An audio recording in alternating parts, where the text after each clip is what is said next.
সকাল থেকে শুরু, আর ব্যস্ততা যেন শেষই হয় না। আজকে দেখুন, কাস্টমার একের পর এক আসছে, আর আমি নিজেই তাদের সব কালেকশনগুলো দেখাচ্ছি।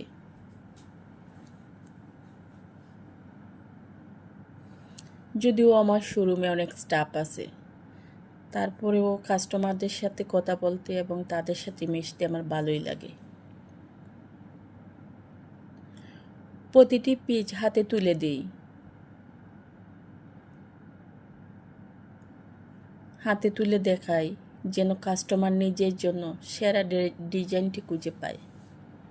সময় চলে যায়, কিন্তু কাজের তৃপ্তি থেকেই যায়। এই ব্যাগের ভেতর শুধু পোশাক নয়, আছে আমার ভালোবাসা, পরিশ্রম আর বিশ্বাসের গল্প।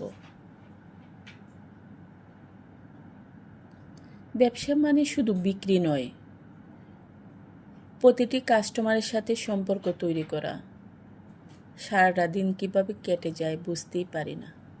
হয়তো এটাই আমার ভালোবাসার জায়গা, আমার শোরুম, আমার স্বপ্ন এবং আমার গল্প। আমার গল্পটা ভালো লাগলে শেয়ার করে দিবেন, হয়তো কারো অনুপ্রেরণা হতে পারে।